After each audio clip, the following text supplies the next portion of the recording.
Hello everybody, and welcome to Dixie Belle. My name is Melissa. I'm the owner and artist here at the Drawer RVA located in Richmond, Virginia, and I'm also a Dixie Belle brand ambassador. And I am live every Wednesday at 3 p.m. here on the Facebook page, and today I'm also going to be streaming live on the YouTube page for Dixie Belle as well. So if you see me going back and forth, I'm dual streaming. I've got two cameras set up, and we are going to have a little bit of fun today, so welcome. If you don't know me, I am one of Dixie Belle's brand ambassadors. I love to get together, get messy, sit on the floor and play with some paint. And I have tons of videos and tutorials available for you on Facebook and on YouTube as well. So let's jump in and show you what we are working on today. So if you have questions as well, you're welcome to drop them in the comments below. I might not see them as they roll by, but I'm always happy to come in afterwards and answer them for you. And we will get started. So what do we have here? We have a cutie little cabinet. Check out this cabinet. Guess how much I paid for this cabinet at my local Goodwill last week? This cabinet was so cheap. I mean, it did need some repair, and we'll go over that in a minute, but guess. Do me a favor and guess how much you think I paid for this. Now, you know that I don't buy things for very expensive. I'm not a furniture flipper that spends a lot of money on what she flips. I tend to get wild and crazy with my furniture, which means I don't want to put a ton of money into what it is that I'm painting, because sometimes it's just more for the paint than it is for the furniture. So this piece was super cheap. You know how much it was? 15 bucks. It was $15, which is a crazy. I'm super excited. So what is it? It's a little cabinet. It's actually an IKEA cabinet. It has a mirror front, which is in good condition.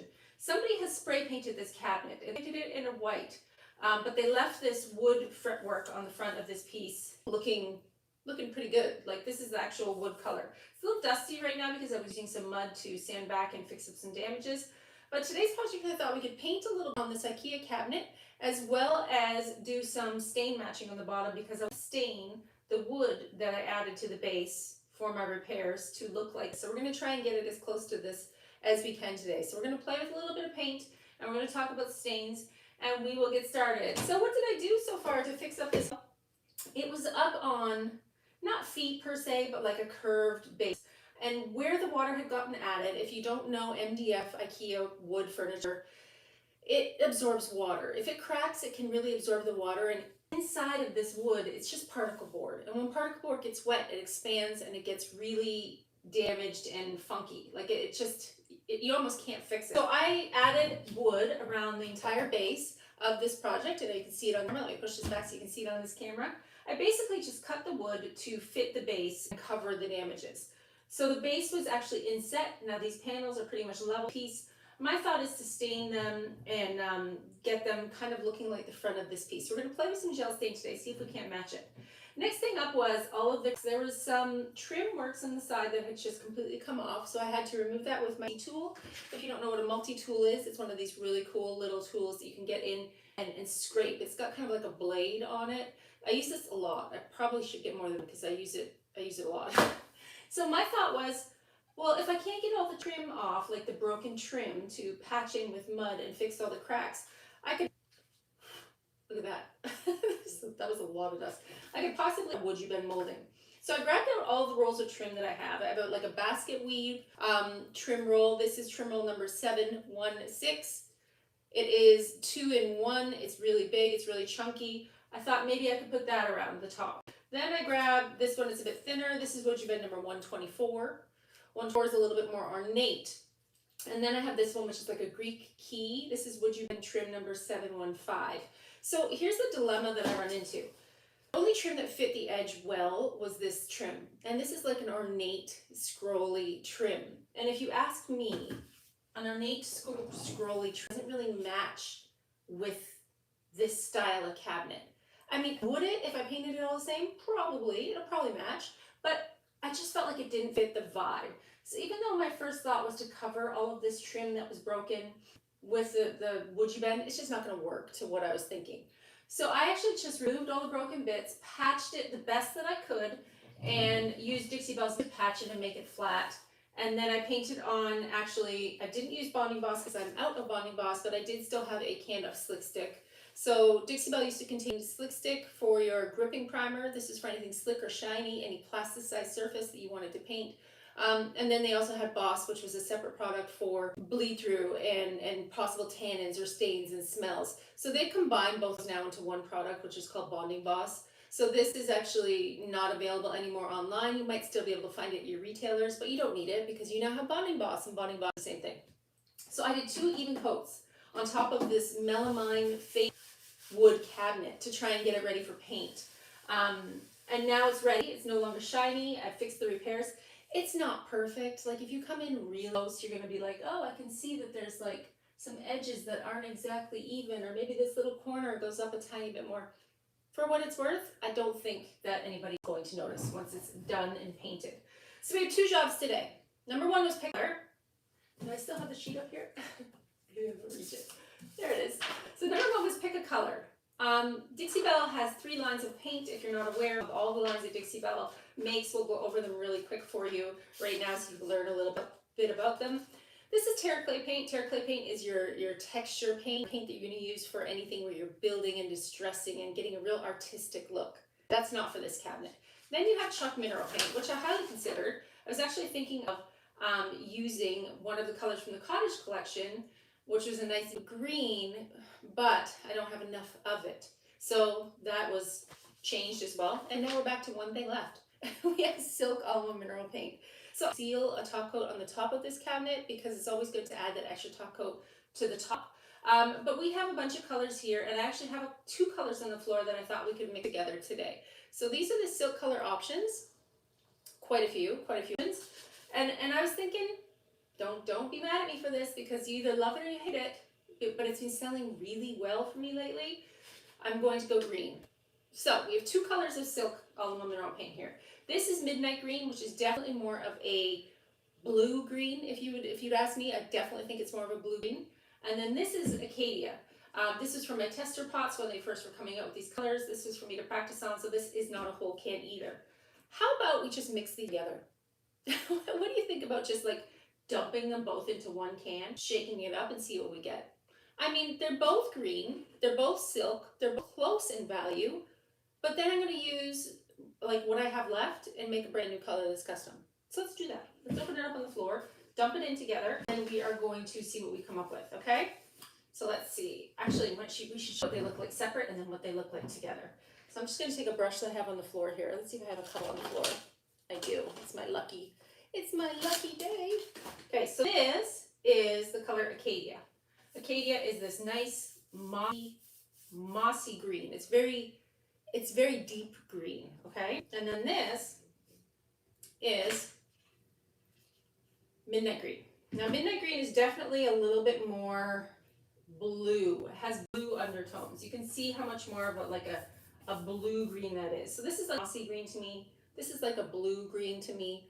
We're gonna put them together and see what we get. I actually have exactly half of each can. So I'm gonna dump them into the, I keep thinking I want to call it the wrong name. I'm gonna dump to the midnight green. So this is just over a little bit from half full. I'm gonna take the Acadia because this can was a tester can anyways, and it's been open longer, and I'm gonna dump it in there. We're getting crazy over here. We're making up our own colors as we go along.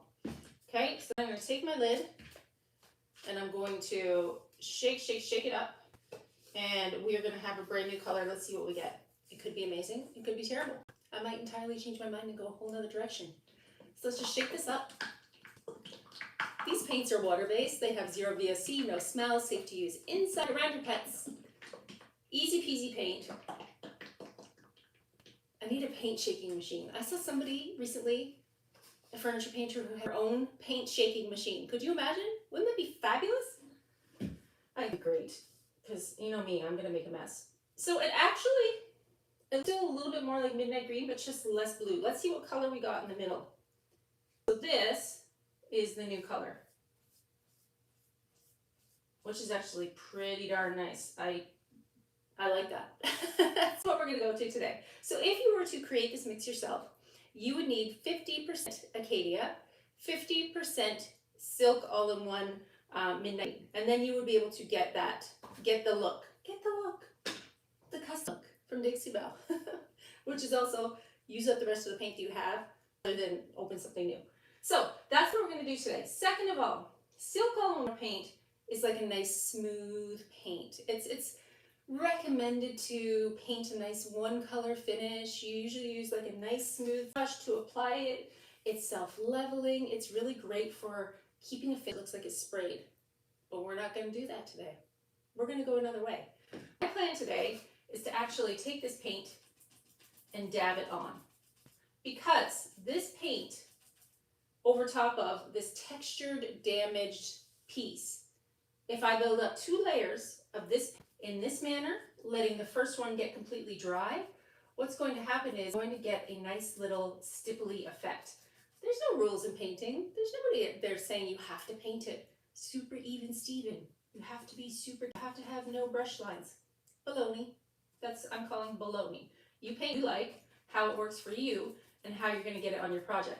So this first coat that's going on is going to be definitely patchy, because we're painting it dark over top of a white cabinet.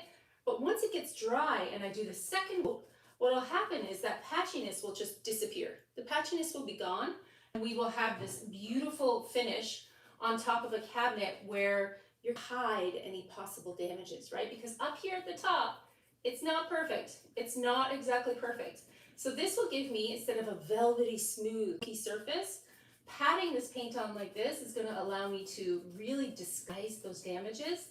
And most likely I'll come in with some dark wax after I finish this look and give it some dark wax on the corners even, just a little bit more. There are tricks that you do learn when you paint furniture for a while. And one of them is, don't fight. Don't sweat the small stuff. If it's already a textured piece, if it's already something a little bit damaged, go ahead and just do it up a little more. Some of the best pieces I do with Terra clay paint are, because the piece of furniture that I'm painting on is already so far gone, it's going to be difficult to disguise the lumps and the bumps and the chips. So I'd rather just go with it and add more texture, and then this way they will disappear. They'll disappear. So don't feel like silk has to be, you have to be locked into, you know, getting that smooth silky finish. You can do whatever you want to this style of furniture with this style of paint. It's just a matter of how you apply it. It's not going to be as chunky or as stipply, say if you use Terra, because that Terra is made from clay and the clay paint does have a thicker consistency. So it might take, to be honest, it might take upwards to 3 coats for me to get this completely covered, especially going over top of this really white finish. The brush that I'm using today is called a French tip. This is a natural brush. I've taken to really using these a lot. These are the only brushes I use with Terra other than a chip brush. And I find that I've been using brushes more than any other brush. And the good thing about these brushes is that they are actually very inexpensive. And FYI, whoever painted this before me painted over the hinges. So I did my slick stick right over top of the hinges, and I am just going to paint over top of them as well. They're still fully functioning. I know some people freak out when you paint over metal hinges. Don't freak out. It's not a big deal. This is a $15 cabinet. We're just going to paint today and have some fun. So once we get this first base coat on, it needs to be dry before I move on to my second coat, because silk paint does dry in a little bit of a different manner. It's not going to dry as quickly as chalk mineral paint, and you really don't want to manipulate it when it's wet. Chalk mineral paint, you can really get in there and push stuff around, and if it's not fully dry, you would still be okay starting on your second coat. Silk doesn't work like that. It's almost like it dries, creates an outer shell that's tougher than what's underneath, and what will happen is you will pull back what you've already put down, and it would make it a little bit peely, and I don't want that look. So we're just going to get this entire piece coated in one coat of my custom color, and then we're going to talk about gel stain here on the base. I guess I can start talking about gel stain before we begin, just so you can learn everything that you need to learn about on this video today. Gel stain is a oil-based product, right? Gel stain is not a water product. Gel stain is available in multiple colors, and it can go on existing finishes. You're not locked into just putting it on a piece of wood that has been sanded down to completely bare naked wood. You're okay to gel stain on top of anything else. I know this looks like a hot mess express right now. Trust me. If anything, you're going to learn from the videos that you see with me, Melissa from the Drawer RVA, is trust the process. Trust the process. There always is a method behind my madness, and you know, we'll get there eventually. I'm gonna take multiple coats, and I do want that first coat to get dry. So I'm gonna take my camera for Facebook and aim it down. YouTube, you can still see what I'm doing here.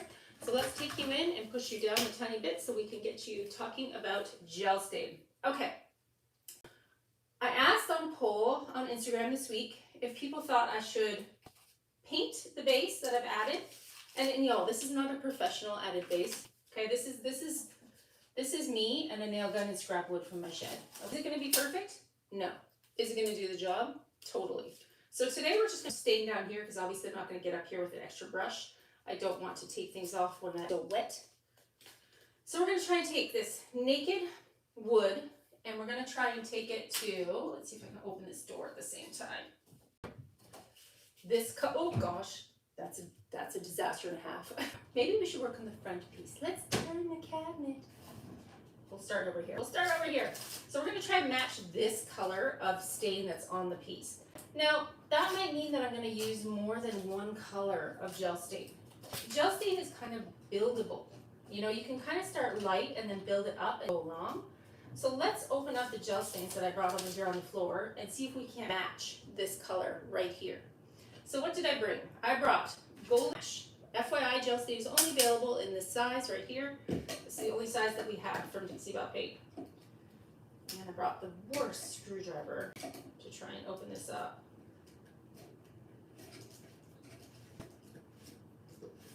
We're going to open up all the colors and look at them individually. Okay? So this color is called Ash. Golden Ash is actually really good for a stain that you might use on something that has red tones, because anything that has ash is going to lessen the brassiness of a color, if that makes sense. You dye your hair, you know what I'm talking about. All right, so I brought over espresso, but espresso to me is going to be way too dark. That's not going to work, so we're going to take that one out right away. That means we have 2 cans left. American Honey and Golden Ash. Now, American Honey is a lot lighter than the Golden Ash, but if I build it up in layers, I might be able to get what I'm looking for. I might actually need a combination of the two. See, don't judge my gloves. I'm probably going to go through 3 trying to get one that has no holes in it. What? I had it on the floor, I swear today. It's under here. An applicator pad. We did this as well to put the stain on. So these gloves, I bought a giant box of gloves at a discount store. I'm like, ooh, great deal. It was like $5 for like 1,000. It was $5 for like because they stink. They don't really work well. They rip and tear. Super. Look at that, first try. So handy dandy tip of the day: don't buy gloves from a discount store. They probably stink. All right, so we have 2 colors on the floor: Golden Ash and American Honey. This Golden Ash is brand new. I'm going to give it a little mix. This oil-based gel stain, if it sits for a while, can let the oil sit on the top a little bit, and I don't want that. I want it to be all mixed around and nice and ooey-gooey. So it looks like pudding, right? And it is a little stinky. If you are sensitive to smells, I do suggest that you work in a area that is ventilated, because you're going to find that it does stink a little bit, and you might want to get that smell out of here. I'm just turning my stir stick around and stirring the other container, because this one is new as well. Both of these colors are colors that I actually don't use that often. They're colors that I don't tend to use as much, because I usually use that darker espresso, or I use the black colonial black, because normally I'm putting it over top of something that needs coverage. This is naked. So I'm curious to think, if you looked at both of these colors, Golden Ash and American Honey, how far they'll spill, which one do you think would be a better match? I feel like American Honey might be too red, but I might be able to start with American Honey and then add the Golden Ash over top to just darken it a little bit. Just a little bit. So let's start with that. I have an applicator pad, and I tend to use these once and throw them away. FYI, this is an oil-based product. You can't wash these afterwards. So let's start with the Golden Ash. Spit that on, Melissa. American, and see what we can get stain-wise, okay? I'm just going to put a little bit on here to start. I would have rather done this on the side, but you saw what happened when I tried to open the door. The whole cabinet's going to fall over. So let's just start at a little baby corner down here. Actually, believe it or not, that's not terrible. It's a little more red than I want, but it's pretty close. Let's mix it together. I'm gonna use the same sponge, the same spot, okay? If you were nervous about this, I would say get 2 applicator pads because this might be a better option if you didn't mix together. Let's just dip a little bit into the golden ash and see if we can take away some of the redness. Yes, see, that's 1,000 times better. See how the golden ash, that ash takes away the red tones in the wood. How do you feel about this color with this matching? Are we getting close? It's not going to be perfect, you know, not going to be perfect because it's entirely different types of wood. But I could let this get dry and come in and add a second coat. And when I add the second coat, it would darken it just a little bit, very close to this. And I mean, worst case scenario, I could probably come in and wipe a little of this stain over top of the edges of this, just to give it the tone of what I'm doing. I mean, that's an option. I might do that at the end when I clean this piece up and I take all the tape off. That's not a match. Let's add a little bit more of the ash. And I know I'm getting it on the wood surface, that's okay, I can paint over top of that.